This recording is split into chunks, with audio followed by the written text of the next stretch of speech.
The Galactic Concord had existed for 12,000 years.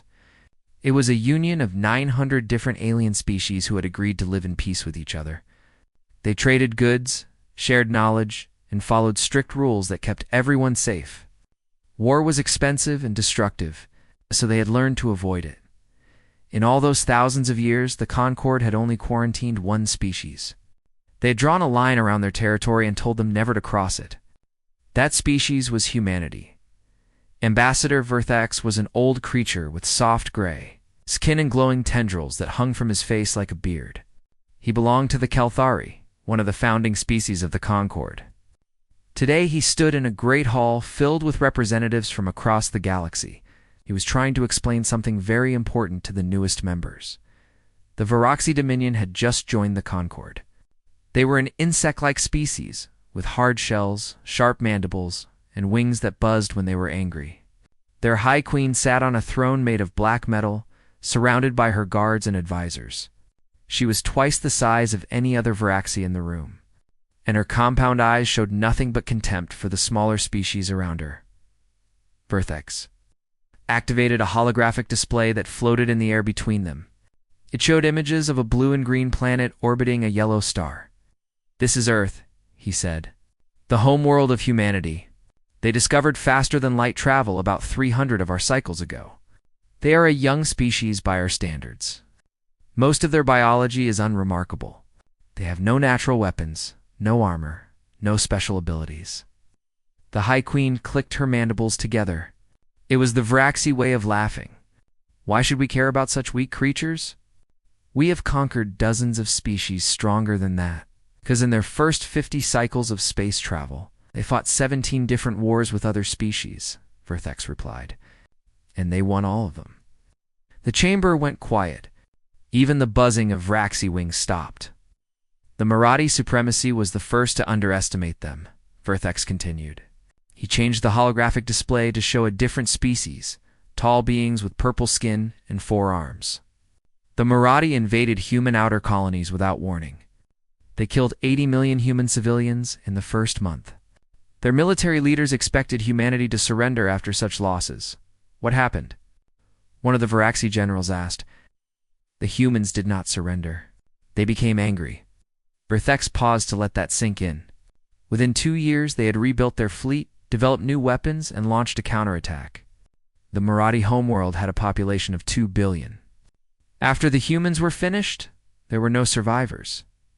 They turned the entire surface into glass and ash.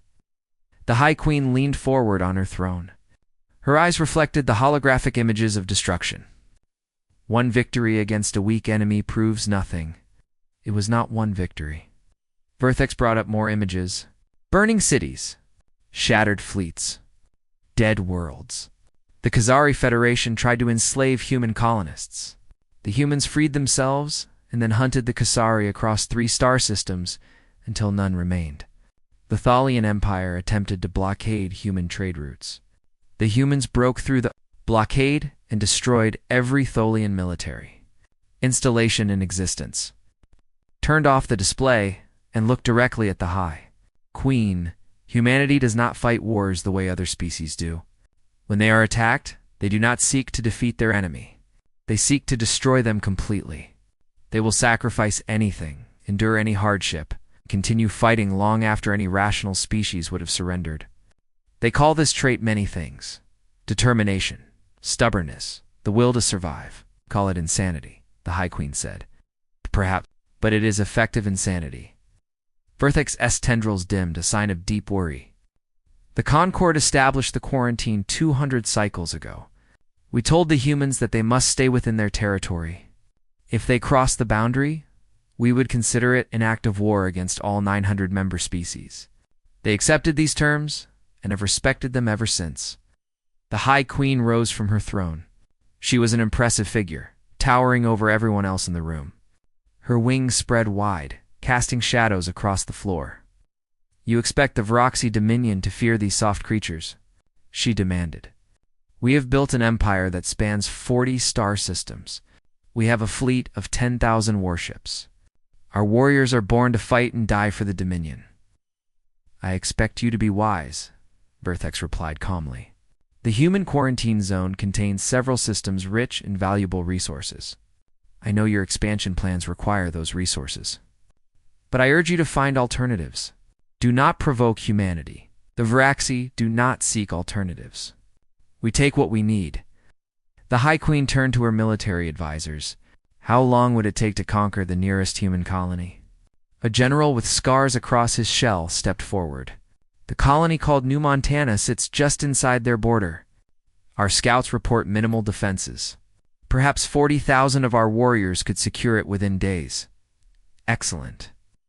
The High Queen looked back at Vertex with what might have been a smile if insects could smile.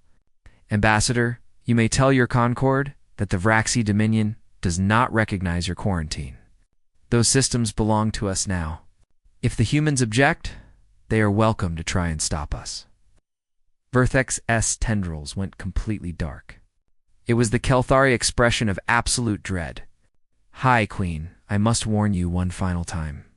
The Concord will not help you if you do this. No species will come to your aid.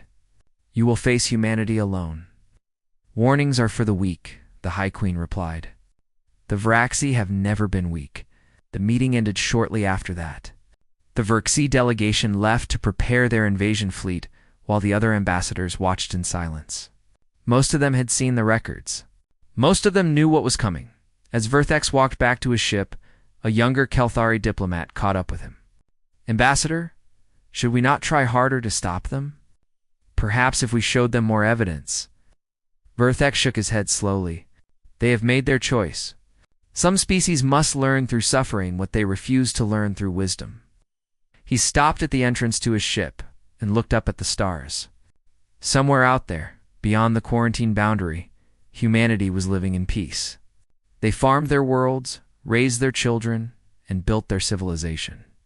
They did not want war, but war was coming to them anyway. Send a message to the Kelthari homeworld, Vertex told his aide. Tell them to prepare our archives for a new entry. Soon, the Viraxi Dominion will be nothing but a historical record, a warning for future generations about what happens when you ignore the signs. The young diplomat looked horrified. You truly believe the humans will destroy them? The entire Dominion? Vertex climbed aboard his ship without answering. Some questions did not need words.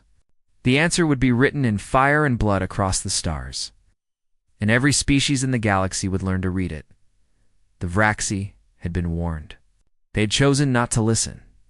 And now, nothing in the universe could save them from what came next. New Montana was a quiet world on the edge of human space. It had rust-colored soil, 2 small moons, and skies that turned purple at sunset. 400,000 people lived there. Most of them farmers and miners who had left the crowded cities of Earth to find a simpler life among the stars. Commander Kyle Bennett had been stationed on New Montana for 3 years. It was considered an easy assignment, far from any real danger.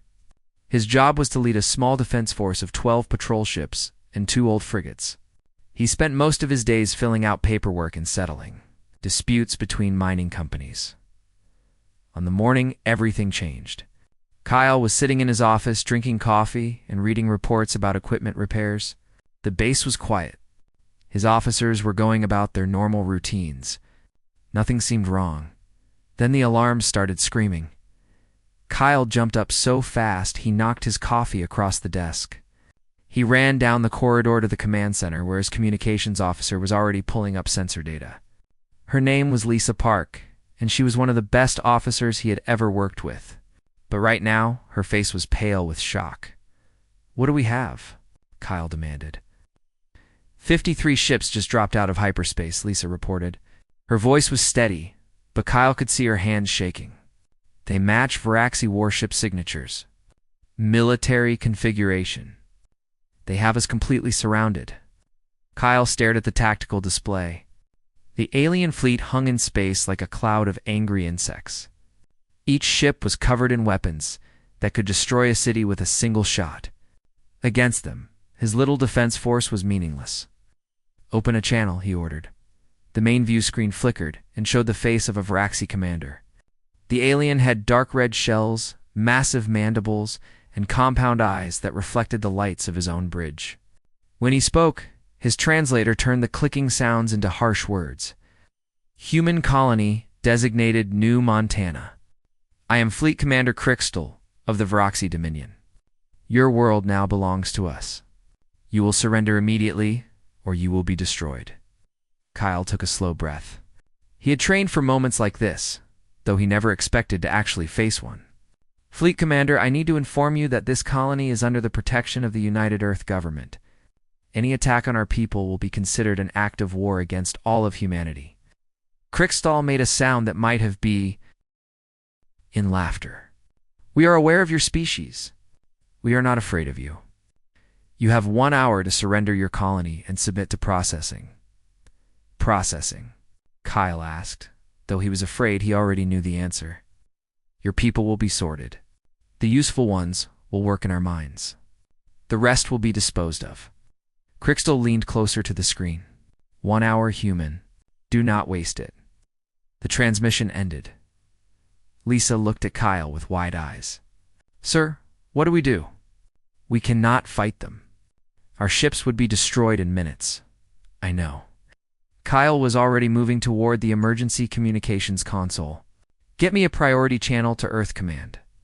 Highest encryption we have. And start evacuation procedures for the civilian population. Evacuate to where? They have us surrounded.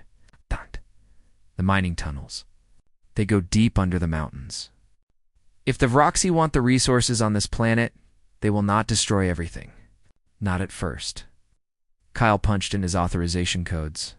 Get as many people underground as possible. Focus on the children first. While Lisa worked on the evacuation, Kyle composed his message to Earth. He kept it short and direct. He described the Varaxi fleet, their demands, and the timeline they had given. Then he added something personal at the end. Tell my sister I love her. And tell Command that New Montana will not surrender. We will fight until we cannot fight anymore. Make sure they remember us. Sent the message and watched it disappear into the depths of space. Then he turned to his small crew. Anyone who wants to leave, get to the tunnels now. No one will think less of you. He looked around the room at the young faces of his officers. Anyone who stays, stay because you choose to, not because you have to. No one moved. All right then. Kyle allowed himself a small smile. Let us give these bugs something to remember. The hour passed too quickly. When the deadline arrived, Kyle led his 12 patrol ships out to meet the Varaxi fleet. It was hopeless, and everyone knew it, but they flew anyway. They flew because running was not in their nature. They flew because surrendering meant watching their families be enslaved or killed. They flew because sometimes courage matters more than survival. Kyle's ship was destroyed in the first exchange of fire. A Varaxi plasma lance cut through his hull like it was paper, and he died before he could even give his final order. His crew died with him. All 12 patrol ships were gone within 10 minutes. On the ground, Lisa Park had managed to get 2,000 people into the mining tunnels before the Varaxi landing forces arrived. She organized the refugees, rationed their supplies, and tried to keep everyone calm. For 3 days they hid in the darkness, listening to the sounds of the invasion above them. On the 4th day, the Varaxi found them. Lisa was standing guard at the tunnel entrance when the first alien soldiers appeared. She raised her weapon and fired, knowing it was useless against their armored shells. She killed 2 of them before they cut her down. The last transmission from New Montana was sent by an automated system that Lisa had set up before she died. It broadcast on all frequencies, repeating the same word over and over again until the Varaxi finally destroyed the transmitter. Remember, remember. Across human space, the message was received. On 100 worlds and 1,000 cities, people heard that single word and understood what it meant. Their brothers and sisters on New Montana were gone. 400,000 innocent people killed by creatures who thought humanity was weak. On Earth, Admiral Patricia Cole stood in the command center of the United Earth Defense Force. She was 62 years old. With gray hair and eyes that had seen too many wars, around her, screens showed tactical data from New Montana. The death toll.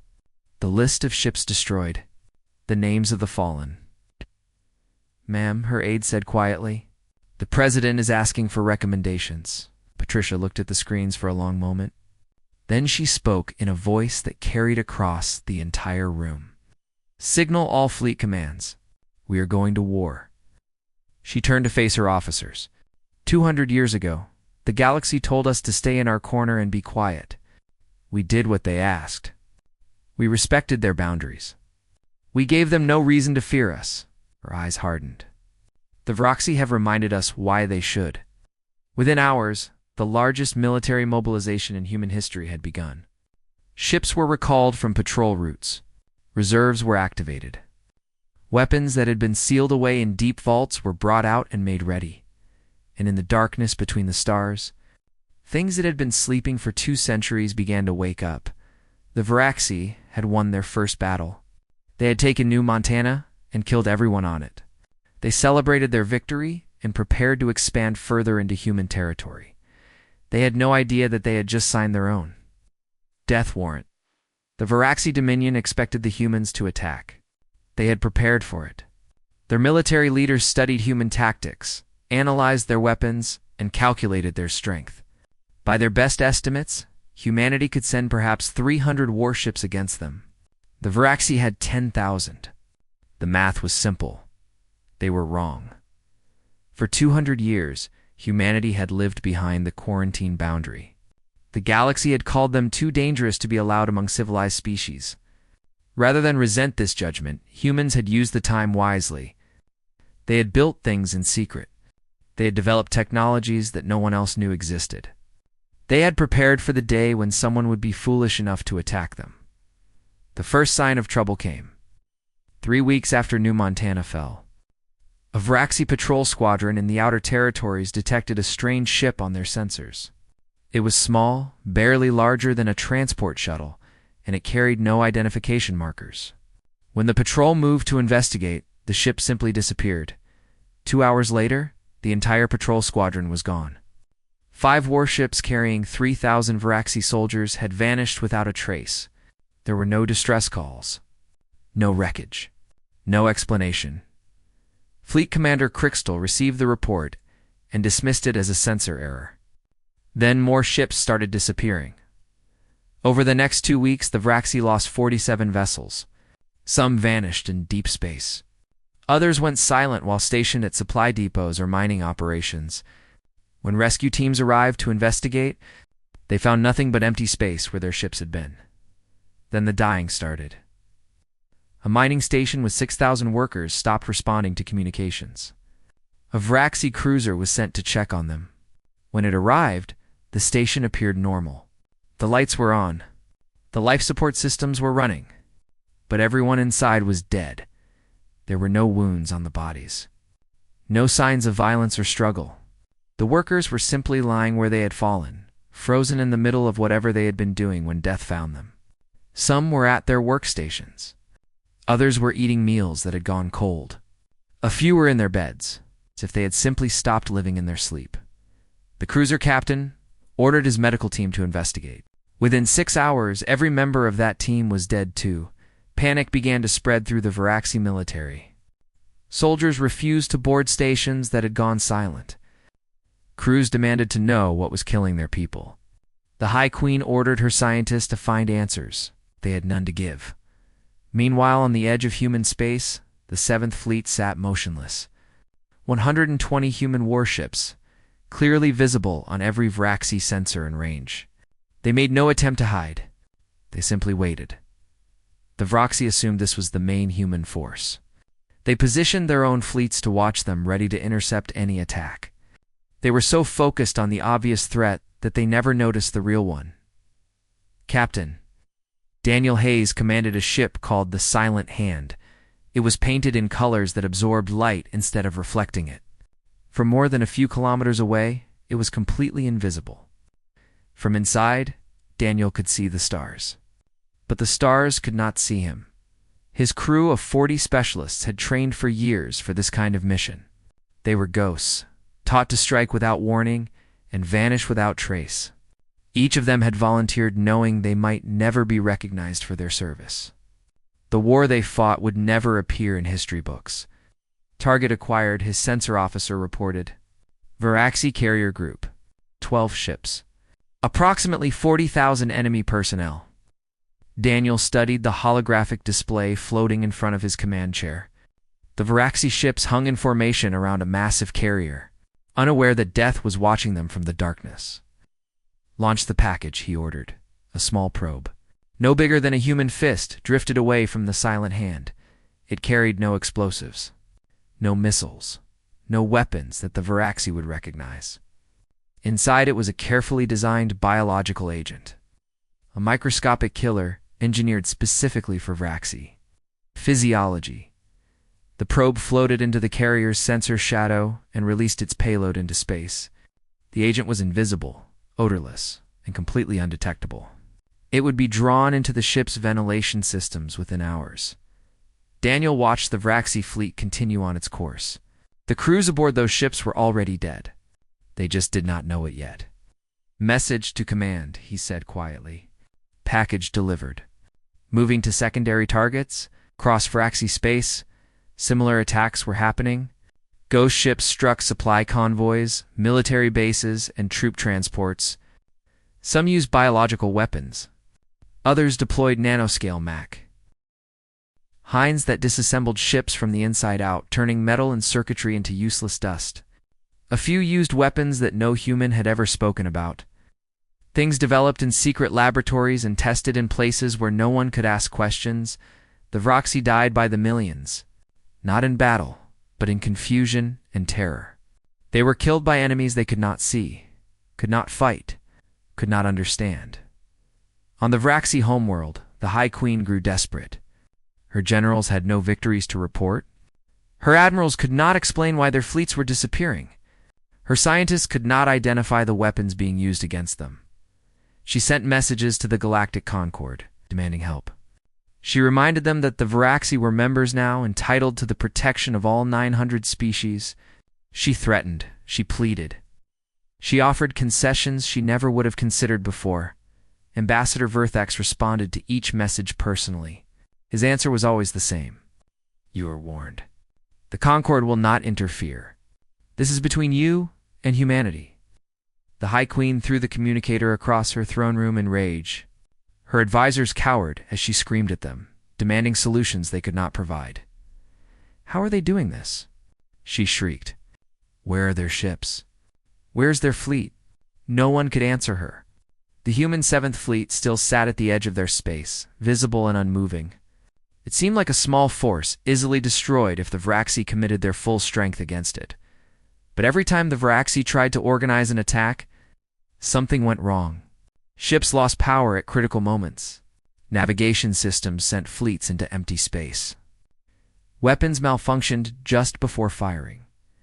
The humans had not just built ghost ships. They had built ghost programs too, digital saboteurs that lived inside Varaxi computer networks. They watched everything, reported everything, and when necessary, they broke everything. Admiral Patricia Cole reviewed the progress reports from her office on Earth. The war was going exactly as planned. Human casualties were minimal. Varaxi casualties were catastrophic. In 3 months, they had lost 1/3 of their military and 1/6 of their total population. How much longer? Her aide asked. Patricia looked out the window at the peaceful blue sky of Earth. Somewhere out there, young men and women like Daniel Hayes were fighting a war that most humans would never know about. They were doing terrible things for the right reasons, killing millions so that billions could live in safety. "Soon," she said, "the Varaxi are almost broken. A few more weeks, and they will be ready for the final phase." And then, Patricia did not answer. The final phase was something she tried not to think about. It was necessary, she told herself. The Varaxi had killed 400,000 innocent people on New Montana. They had to be stopped permanently. But she knew that when it was over, she would carry the weight of it for the rest of her life. That was the price of command. That was the burden of being human. She turned back to her work, pushing the doubts aside. There would be time for guilt later. Right now, there was a war to win. 6 months had passed since the fall of New Montana. The Varaxi Dominion was dying. Half of their fleet was gone, destroyed by enemies they had never seen. 1/4 of their population was dead, killed by weapons they could not understand. Their colonies were being abandoned as terrified civilians fled toward the homeworld. Hoping that numbers would provide safety, the High Queen sat alone in her throne room. Staring at reports that grew worse every day, her advisors had stopped coming to see her. Her generals had nothing left to say. The great Vroxy Dominion, conquerors of 40 star systems, had been brought to its knees by a species they had dismissed as soft and weak. She knew what she had to do. She summoned her remaining military commanders to the throne room. When they arrived, she saw the fear in their compound eyes. They were waiting for her to surrender, to beg the humans for mercy. Instead, she gave them an order that would change everything. "We cannot win this war," she said, her voice cold and hard. "The humans fight in ways we cannot counter. Their weapons are invisible. Their ships are ghosts. But there is one thing we can still do." The commanders waited in silence. "Earth," the High Queen continued, "their homeworld. It is the heart of everything they are. If we destroy it, we destroy them. Even if we fall, we will take their most precious possession with us." One of her admirals stepped forward. "High Queen, we do not have the ships to break through their defenses. We have tried to attack their fleets and failed every time. We will not attack their fleets." The High Queen brought up a holographic map showing the route from Vraxi space to the Sol system. "We will send a suicide fleet. 300 ships, each carrying enough antimatter to crack a planet. They will jump directly to Earth and destroy it before the humans can respond." The commanders looked at each other. It was madness. It was also the only option they had left. "The crews will die," another general pointed out. "They will die as heroes. They will be remembered forever as the warriors who struck back at the monsters who destroyed us." The High Queen rose from her throne. "I want volunteers only. Ships crewed by those who understand they will not be coming back. Can you find them?" The general nodded slowly. "There are many who have lost families to the human weapons. They will volunteer." "Good. Make it happen. We launch in 2 days." The suicide fleet came together faster than anyone expected. 300 ships filled with Varaxi, who had nothing left to lose. They had watched their loved ones die. They had seen their civilization crumble. They wanted revenge, even if it cost them everything. 2 days later, the fleet launched. 300 vessels carrying 300 world-killing weapons, all pointed at the small blue planet called Earth. They jumped to hyperspace with cheers and battle songs. Ready to sacrifice themselves for the glory of the Dominion, they never arrived. On Earth, Admiral Patricia Cole received the notification while eating her lunch. She set down her fork and read the message twice before speaking. "They took the bait." "Yes, ma'am," her aide confirmed. "The entire suicide fleet entered the hyperspace corridor we prepared for them. They are currently trapped in a pocket dimension about 40 light years from any exit point." Patricia let out a long breath. This had been the most dangerous part of the plan. For months, human intelligence had been feeding false information to the Vroxy, making them believe that a direct strike on Earth was possible. They had left breadcrumbs pointing to a specific hyperspace route, a path that looked like it bypassed human defenses. In reality, that path led nowhere. Human scientists had learned to manipulate hyperspace in ways that other species thought impossible. They had created a trap, a dead-end dimension where ships could enter but never leave. 300 Varaxi warships were now floating in empty darkness, their crews slowly realizing that they had been tricked. Their engines would work. Their life support would function. But no matter how long they flew, they would never find a way out. "How long can we hold them there?" Patricia asked. "Indefinitely. The energy requirements are high, but sustainable." Patricia nodded. Part of her felt something like pity for those trapped crews. They would eventually run out of food, out of water, out of hope. They would die slowly in the void, never understanding what had happened to them. But then she remembered New Montana. She remembered Kyle Bennett and Lisa Park and 400,000 civilians who had done nothing wrong except live on a planet the Vraxi wanted. The pity faded. "Signal the 7th Fleet," she ordered. "Tell them it is time." The 7th Fleet had been waiting for this moment. 120 ships powered up their engines and began moving toward Vraxi space. But they were not alone. Across human territory, other ships were waking up. Vessels that had been hidden in asteroid fields, disguised as civilian transports, or simply floating dark and silent in the spaces between stars.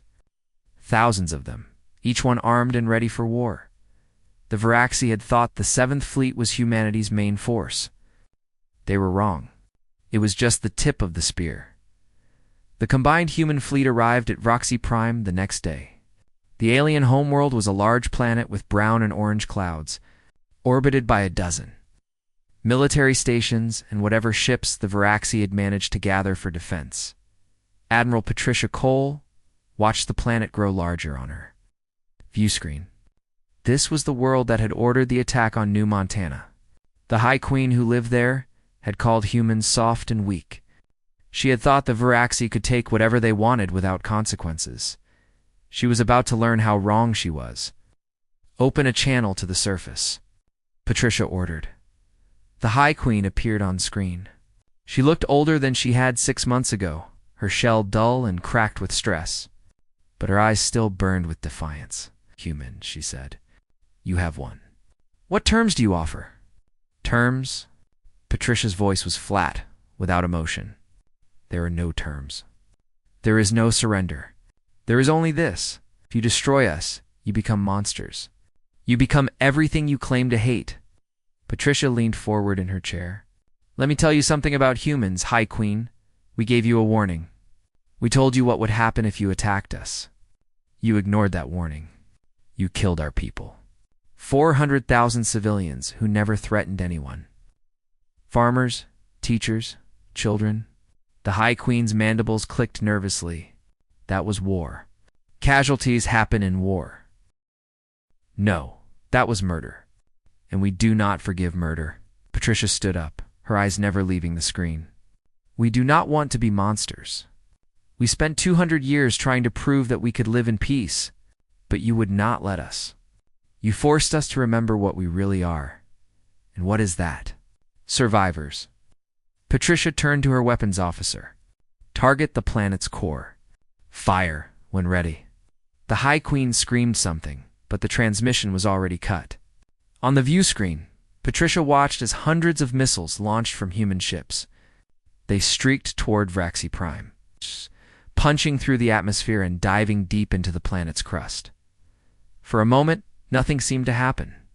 Then, the surface began to crack. Great fissures opened across continents.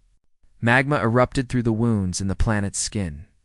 The military stations in orbit tried to fire on the human fleet, but they were destroyed within seconds. The defensive ships scattered and ran, but there was nowhere to go. Varaxi Prime broke apart over the course of 2 hours. 3 billion lives ended in fire and destruction, their homeworld reduced to a field of burning rubble. The Varaxi Dominion, a civilization that had terrorized dozens of species across thousands of years, ceased to exist. Admiral Patricia Cole watched until it was over. Then she sat down heavily in her chair and closed her eyes. Around her, the bridge crew was silent. There would be no celebrations, no cheering. What they had done was necessary, but it was not something to be proud of. "Set course for home," Patricia said quietly. "The war is over." Human fleet turned away from the debris field and disappeared into hyperspace, leaving only silence behind. The Galactic Concord called an emergency. Meeting 3 days after the destruction of Vraxi Prime, representatives from all 900 member species attended, filling a great hall that had been built to hold discussions of trade agreements and territorial disputes. Today, the topic was different. Ambassador Verthex stood at the center of the chamber, looking older and more tired than he had in centuries. His tendrils hung limp against his face, barely glowing at all. Around him, the representatives of countless civilizations sat in stunned silence. "The Varaxi Dominion is gone," he announced, though everyone already knew this. Not defeated. Not conquered. Gone. Their homeworld has been destroyed. Their colonies have been sterilized. Their fleet exists only as debris floating in empty space. In 6 months, humanity has erased a spacefaring civilization that took thousands of years to build. The chamber erupted into noise. Species that had spent millennia believing they were the most powerful beings in the galaxy were suddenly confronted with a terrifying truth. There was something far more dangerous than any of them had imagined, and it lived just beyond the quarantine boundary. "How many ships did the humans lose?" demanded a representative from the Kaleri Federation. His voice was high with fear. 47, Vertex replied. Humanity lost 47 vessels in the entire campaign. The Viraxi lost over 8,000. More shouting. More panic. A few representatives began demanding that the Concord take action, that they form a coalition to stop humanity before it was too late. Berthex waited for the noise to die down before continuing. "I understand your fear. I share it. But I must remind this assembly of certain facts." He paused to look around the room. Humanity respected the quarantine for 200 cycles. They stayed within their boundaries. They traded peacefully with those species willing to deal with them. They asked for nothing, except to be left alone. And now they have committed genocide, someone shouted from the back of the hall. They responded to genocide with genocide, Verthex corrected. The Viraxi attacked a peaceful colony without provocation. They killed 400,000 civilian humans. They intended to enslave or destroy every human in existence. His tendrils flashed with a hint of their old intensity. What did you expect humanity to do? Thank them. A heavy silence fell over the chamber. The humans had a choice, Verthex continued. They could have accepted defeat. They could have surrendered their territory and submitted to Viraxi rule. They could have acted like sensible, rational beings who understood when they were outmatched. He shook his head slowly. But that is not what humans do. When you push them, they push back. When you hurt them, they hurt you worse. When you try to destroy them, they destroy you first. He brought up a holographic display showing the quarantine boundary around human space. The Concord created this boundary because we recognized a simple truth. Humans are not like us. They do not think like us. They do not fight like us. They are something different. Something that evolved on a world so dangerous that they learned to survive by being more dangerous than anything around them, and we should destroy them now. While we still can, suggested a Viraxa-like species called the Kathrani, before they grow stronger. With what? Verthex asked mildly. How many ships do you think the Concord could send against them? 100,000? 1,000,000? Do you think that would be enough? No one answered. The humans spent 200 years behind that boundary. They knew we were watching them. They knew we feared them. And they used that time to prepare for exactly this situation. Verthex turned off the display. They have weapons we have never seen. Ships that our sensors cannot detect. Technologies that our scientists cannot explain. They showed us only a fraction of their power, just enough to destroy the Viraxi. What they are hiding is almost certainly much worse. The assembly sat in horrified contemplation. My recommendation is simple, Verthex concluded. Respect the boundary. Do not provoke them. Do not give them a reason to view the Concord as a threat. Let them return to their quiet existence behind the quarantine line. And pray to whatever gods you worship that they choose to stay there.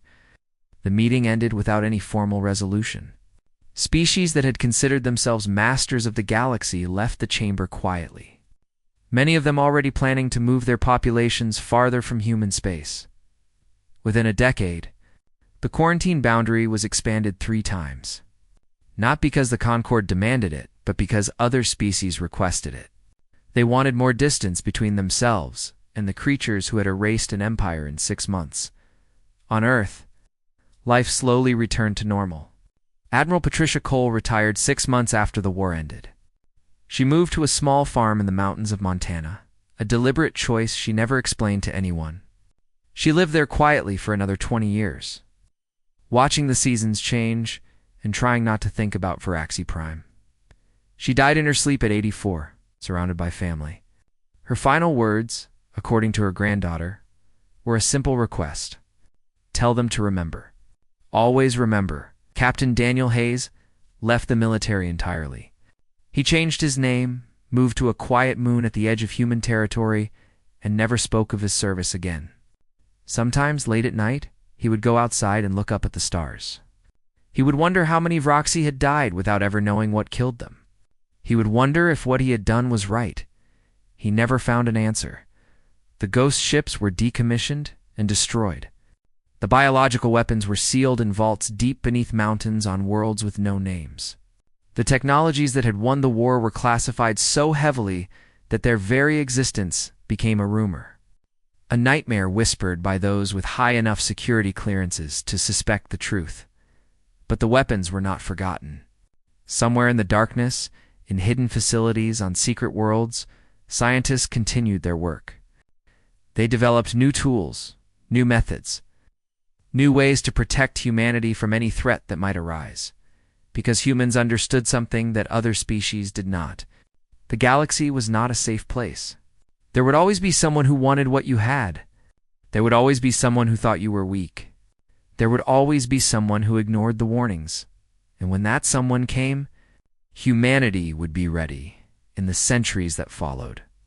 The story of the Vroxy Dominion became a lesson taught in every alien military academy.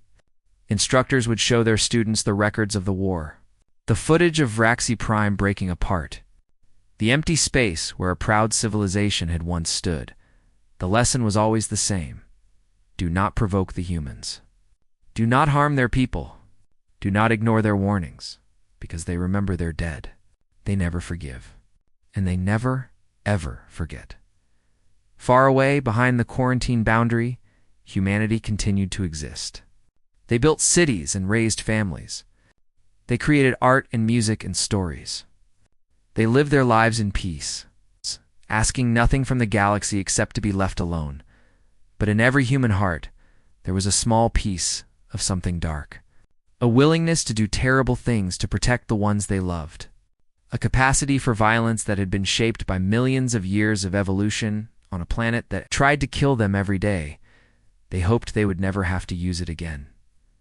But if someone else ignored the warnings, if someone else decided that humans were too soft or too weak or too peaceful to fight back, they would learn the same lesson the Vroxy had. Learned some species are not meant to be provoked. Some warnings are not meant to be ignored, and some prices are too high to pay. The galaxy watched the quiet space, beyond the quarantine boundary, and remembered, and in the silence between the stars, humanity waited, hoping for peace but prepared for war. Always prepared, always waiting, always ready to remind the universe W.